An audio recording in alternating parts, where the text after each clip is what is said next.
کیا آپ نے کبھی ایسے کنویں کے بارے میں سنا ہے جو سخت چٹانوں کے اندر کھودے گئے ہوں؟ اور وہ بھی کسی انسان نے نہیں بلکہ جنات نے۔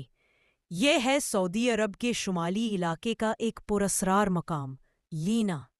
کہا جاتا ہے کہ جب حضرت سلیمان علیہ السلام اپنے لشکر کے ساتھ یروشلم سے یمن کی طرف روانہ ہوئے تو راستے میں لینا کے مقام پر پانی کی شدید قلت پیش آئی۔ لشکر پیاس سے بے حال تھا، زمین خشک اور امید معدوم۔ تبھی ایک جن نے انکشاف کیا کہ پانی زمین کی گہرائیوں میں موجود ہے۔ حضرت سلیمان نے اللہ کے حکم سے جنات کو حکم دیا، اور دیکھتے ہی دیکھتے 300 کنویں پتھریلی زمین کو چیرتے ہوئے جنات نے تیار کر دیے۔ یہ کنویں نہ صرف تعداد میں زیادہ تھے بلکہ کچھ اتنے تنگ تھے کہ ان کا قطر آدھے میٹر سے بھی کم تھا۔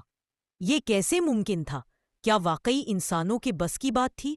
آج بھی لینا میں 20 سے زائد قدیم کنویں موجود ہیں، اور حیرت کی بات یہ ہے کہ ان میں سے کئی کنویں آج بھی میٹھا پانی فراہم کرتے ہیں۔ یہ کنویں صرف پانی کے ذرائع نہیں بلکہ ایک مقدس ورثہ اور ایمان کی طاقت کی علامت ہے۔ بعض مورخین کا کہنا ہے کہ یہ کنویں مختلف تہذیبوں نے وقت کے ساتھ ساتھ کھودے ہوں گے، لیکن مقامی لوگوں کا ماننا آج بھی وہی ہے۔ یہ جنات کا کارنامہ تھا اور حضرت سلیمان کا معجزہ۔ یہ کنویں ہمیں یاد دلاتے ہیں کہ اللہ تعالیٰ کی قدرت اور اس کے نبیوں کو دی گئی طاقتیں صرف کہانیاں نہیں بلکہ زمین پر موجود حقیقتیں ہیں۔ سبحان اللہ۔ اگر آپ کو یہ ویڈیو پسند آئی ہو تو لائک کریں، سبسکرائب کریں اور کامنٹس میں ضرور بتائیں کیا آپ ان کوہوں کے پیچھے جنات کا ہاتھ مانتے ہیں؟ آپ کی رائے ہمارے لیے بہت اہم ہے۔